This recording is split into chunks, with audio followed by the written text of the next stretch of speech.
Bienvenidos nuevamente a Charlas Carayistas, un espacio de opinión, de entrevistas, de análisis sobre temas de actualidad, materia política, económica, social, historia. Hoy nos acompaña el doctor Gilberto Castillo, periodista, catedrático, miembro de la Academia de Historia, historiador, por supuesto, empresario del sector de la salud y amante de los caballos. Bienvenidos a este espacio, doctor Gilberto Castillo. Doctor Roger, gracias por la invitación y bueno, aquí estamos. El doctor Gilberto Castillo ha sido autor de varias obras, entre ellas Caminando en el Tiempo. Sí, la primera novela sobre la fundación de Bogotá. Balboa y el Mar del Sur. Y el Mar del Sur. Que está anterior a la época de fundación de Santa Fe de Bogotá y que tienen mucho que ver las dos novelas. Correcto, Parejas de Papel. Y está trabajando hace ya varios años. Hemos venido conversando sobre una investigación que viene adelantando el doctor Gilberto Castillo, que me parece de la mayor trascendencia histórica, que se denomina Hilos de Sangre y otras vergüenzas, en el cual hace un recorrido desde el siglo XVI y creo que hasta el siglo XVIII sobre cómo ha sido, digamos, la evolución de la burguesía en Colombia y, por supuesto, las relaciones de poder que se han tenido a lo largo de tantos años. Pero también, doctor Gilberto, antes de entrar ya en materia, aclarar que no todos los burgueses fueron aristócratas. Habían burgueses que no hacían parte de la aristocracia colombiana. Entonces hay que separar un poco en el transcurso de esta historia para mirar cómo fue esa evolución de la burguesía a lo largo de estos años. Doctor Gilberto, ¿por qué una obra de esta naturaleza? Explíquenos por qué su interés en tener un libro que narre la historia de cómo se construyó la burguesía en Colombia. Yo diría que más que la burguesía, doctor Roger, la oligarquía. La burguesía viene a aparecer un poquito después cuando se sofistica la administración pública. Entonces, yo termino Caminando en el Tiempo y en ese momento surgen las clases dominantes. ¿Por qué el interés de esta historia? Porque es que desconocemos la historia del país. Nos la han contado con mentiras completas y verdades a medias. Y esta clase dominante que hoy tenemos en pleno siglo XXI no es de ayer, ni es de antes de ayer. Es desde el primer momento en que los conquistadores se toman a Santa Fe de Bogotá. Con una característica especial que me la hizo ver el doctor Arturo Abella. En otros países de América Latina, la oligarquía se forma a partir de 4 o 5 familias que se entremezclan entre ellos. En Colombia, sui generis, esa oligarquía viene de una sola familia. Y esa familia dominó durante los siguientes 300 años, después de 1539 o 38, como quiera ubicar la fundación de Santa Fe de Bogotá, y hoy todavía quedan secuelas. Cuando usted dice esa oligarquía dominó, ¿se refiere al dominio económico, político y social? A los dos, a los tres, sin duda. Surge de Antón Olaya, un conquistador que venía con Jiménez de Quesada, que va y trae a su esposa de Portugal. Pero este era un hombre muy hábil, se llamaba Antón Olaya. Y Antón Olaya era cojo y medio tuerto por todos los combates que había librado. Pero él empieza a recibir encomiendas y empieza a comprar y de una manera y de otra hacerse a todos los terrenos que rodean a Santa Fe de Bogotá. Y se convierte en la dehesa de Santa Fe de Bogotá. Y tiene únicamente una hija heredera. Y de ese vientre, que es Jerónima Olaya de Orrego, desciende toda la oligarquía colombiana.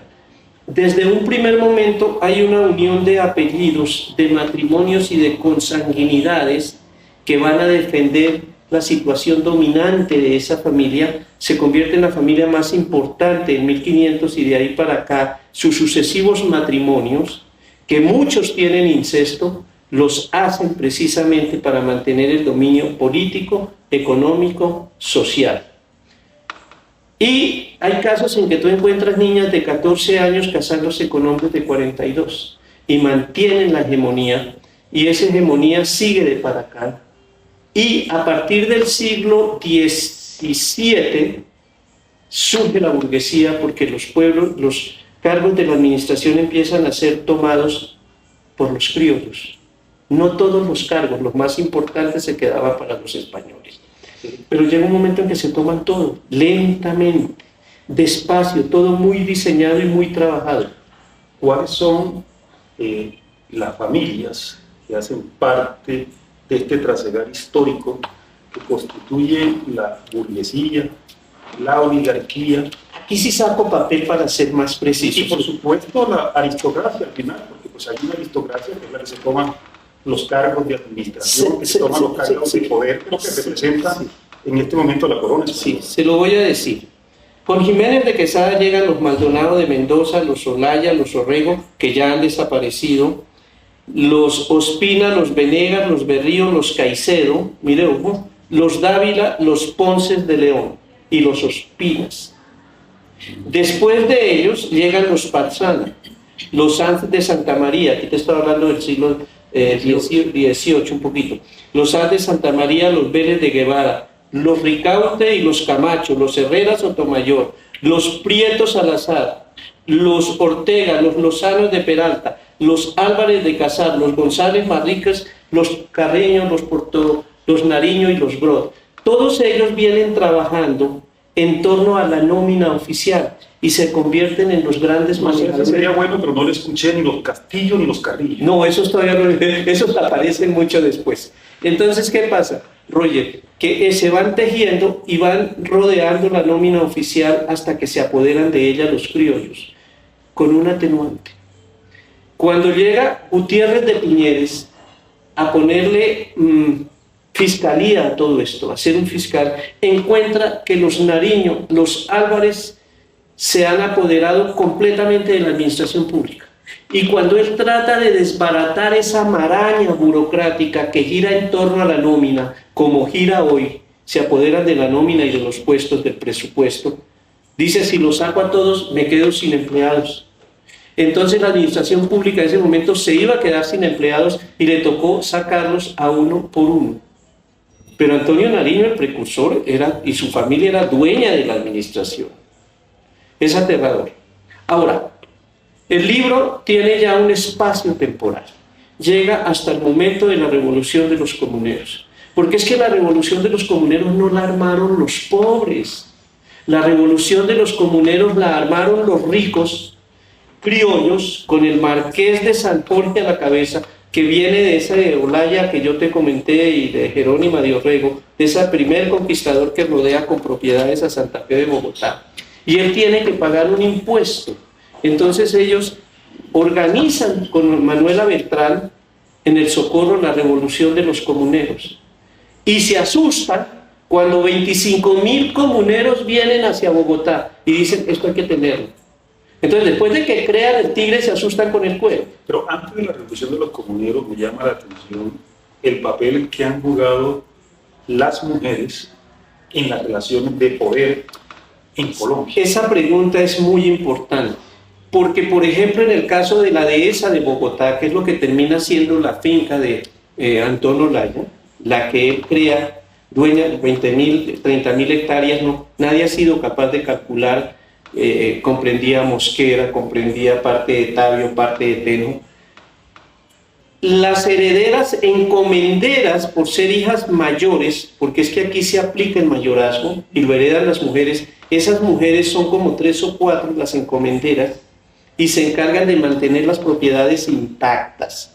Se casan con sus maridos, se las entregan y después vienen los que la siguen manejando, que siguen constituyendo la gran oligarquía.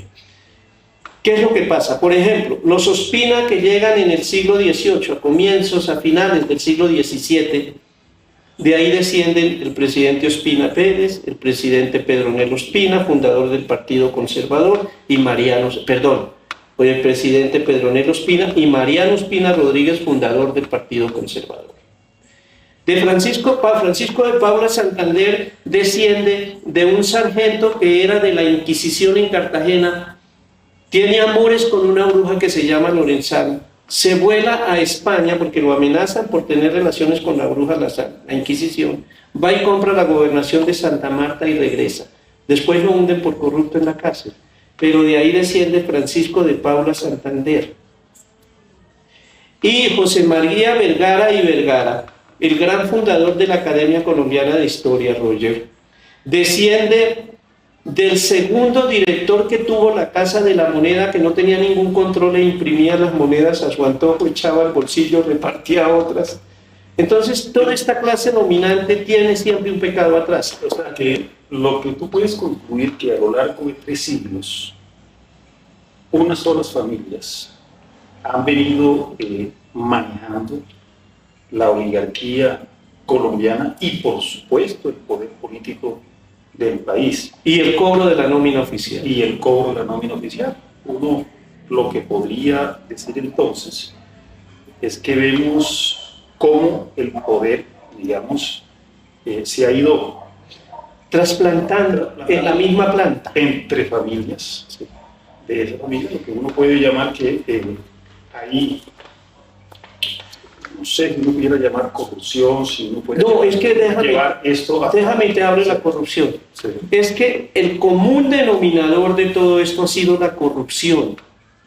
De los 25 presidentes que nombró España antes de los, aproximadamente 25, antes de los virreyes, todos fueron condenados por corrupción, pero mandaban a unos jueces a que los juzgaran, investigaran la corrupción, y esos jueces muchas veces eran más corruptos que ellos. Mire, los niveles de corrupción que usted encuentra en la época de la colonia son muy grandes, porque además el cargo de oidores, virreyes, alcaldes, alguaciles mayores eran vendidos, eran comprados. Es decir, que a lo largo de la colonia, en la época republicana y en los tiempos contemporáneos, no ha sido condenado ningún presidente, salvo hoy que el único presidente que se encuentra imputado y que puede ser condenado es el presidente Álvaro Uribe. Sí, pero Álvaro Uribe tiene otras connotaciones. Sin embargo, todos los que yo le menciono, que eran presidentes españoles nombrados por la corona española, por Felipe II, por Carlos V, etc., fueron condenados por corrupción. Difícilmente se salva uno. Andrés Venero de Leiva dicen que fue el presidente más pulcro de la colonia. Él no fue condenado por corrupción, él fue condenado porque su esposa fue corrupta.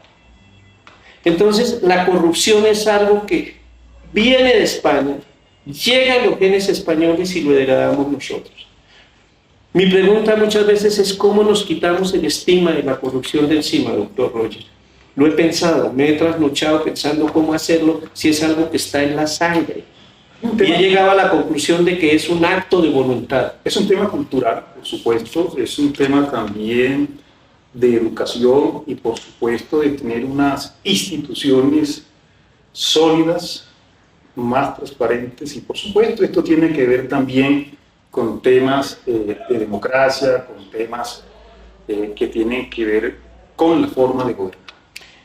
El libro, para terminar, llega hasta la revolución de los comuneros. De ahí ya no sigo, porque ahí se parte la historia en dos. Ahí es donde hay una verdadera revolución entre los que no tienen nada y los que tienen mucho. Pero esos que no tienen nada y tienen mucho se unen para sacar a los españoles, dirigidos por la gran oligarquía criolla. Y después es la oligarquía criolla quien se aprovecha del dominio que tiene sobre los desposeídos y monta su propia oligarquía, su propia clase dominante. Y ahí sí vamos a bailar, porque lo que fue la patria boba y lo que fue esa etapa hasta la llegada del grito de independencia, después la batalla de Boyacá y después la muerte de Santander y Bolívar, es otra etapa que le da entrada a este país absolutamente corrupto que tenemos, en donde entran los dos partidos junto con la Iglesia Católica a hacer su propia patria. porque es que la Iglesia Católica es la que genera a partir de los años 30, de 1830, la gran violencia en Colombia. Esta no fue una violencia partidista, esta fue una violencia alimentada por la Iglesia Católica, porque la Iglesia Católica se alía con el Partido Conservador para perseguir a los liberales y masones. Y eso es algo que el país no lo sabe. Yo tengo iniciado un libro que se quedó en el primer capítulo, me tocó devolverme a escribir la oligarquía, que se llama Sotanas, Guerras, Demonios y yo que soy la víctima. Esa guerra fomentada por la Iglesia Católica con base en la fe y en las creencias fue lo más criminal que ha habido en el país. Doctor Gilberto, me llama mucho la atención en esta investigación que usted ha adelantado a lo largo de estos años, el papel que jugó el Caribe colombiano y particularmente Cartagena en lo que ha sido la evolución de lo que usted denomina la oligarquía colombiana o la aristocracia colombiana, digamos, en estos últimos 3 siglos. Sí, déjeme aclarar que aristocracia surge en el siglo XVII, que es el manejo de la res pública, y la oligarquía es algo más sofisticado. El Caribe y Cartagena tiene algo muy importante. Primero, Cartagena era el único puerto negrero de Sudamérica. Todo negro que llegara a Sudamérica tenía que desembarcar, los barcos tenía que desembarcarlos en Cartagena. Ahí venían el tránsito a pie para llegar al Perú, a Ecuador y sobre todo a Popayán y a esta zona del Chocó y todo esto. Tenían que hacer todo ese tránsito. Primero fue un puerto vulgar, un puerto maloliente, donde había plaza de negreros, la feria de los negros, pero era muy importante económicamente y ahí se ubican los portugueses. Pero Cartagena después se va sofisticando poco a poco, poco a poco. Yo sé que usted en otras reuniones me ha dicho por qué no habla de Barranquilla y habla de eso. Barranquilla aparece después. Primero ubiquémonos en Cartagena, que era el más importante puerto negrero, porque era el único, solo había en el continente 2 puertos. El de Santa Cruz en México y el puerto de Cartagena. Cartagena suplía de negros todo el corazón. Cartagena de Indias. Cartagena de Indias. Y poco a poco se va convirtiendo después en una ciudad sofisticada, se va limpiando, va a dejarse de un puerto sucio. Y viene a ser muy importante a partir de comienzos del siglo XVIII. Santa Marta se queda un poco aislada y sigue aislada. Cartagena se la comió completamente. Después aparece Barranquilla porque se convierte en el gran puerto de Colombia porque entran las cosas finas, los grandes muebles, las grandes importaciones. Pero inicialmente esas importaciones un poco incipientes por la condición del nuevo reino de Granada entraban por Cartagena. Va evolucionando con el tiempo. Y llega un momento en que es una ciudad muy importante como lo sé yo hoy. Y posteriormente Barranquilla tiene su importancia. Pero bueno, finalmente, ¿cómo puede usted relacionar la evolución de lo que ha sido la oligarquía colombiana con, digamos, la política contemporánea, con lo que está pasando hoy? Se siguen manejando las mismas condiciones, la misma corrupción, la misma forma de hacer política, más sofisticada, porque claro, avanzan los conceptos de la política, pero las bases son las mismas. La corrupción se mantiene. Ahora, yo miro algo irónico. Antes vino el rey y los conquistadores y robaron a los indios, porque eso fue un robo. Eso fue un robo porque les quitaron todo, como toda conquista, el oro, la mano de obra la capturaron para las minas, los esclavizaron. Pero a partir del siglo XVII empieza a despertarse algo distinto, que es una república en donde los criollos empiezan a crear su propia república, que es lo que es hoy Colombia. En el siglo XVIII se unen los apellidos, se aprietan más, pero montan su propio dominio. Y esos apellidos, ese dominio que montan en esa época sigue perdurando hoy. Ya se lo dije, los Ospina, tuvimos el último presidente, Mariano Ospina Pérez, y vienen desde esa época. Y he encontrado otros personajes sorprendentes. Los López. Los López son un poquito más allá. Los Pastrana, no estoy diciendo que sea corrupto ni mucho menos, pero el primer Pastrana llega en 1656 a Colombia. Y ahí arranca toda la hegemonía. Pero ¿quiere que le diga algo más? Todavía no se llega a esa etapa.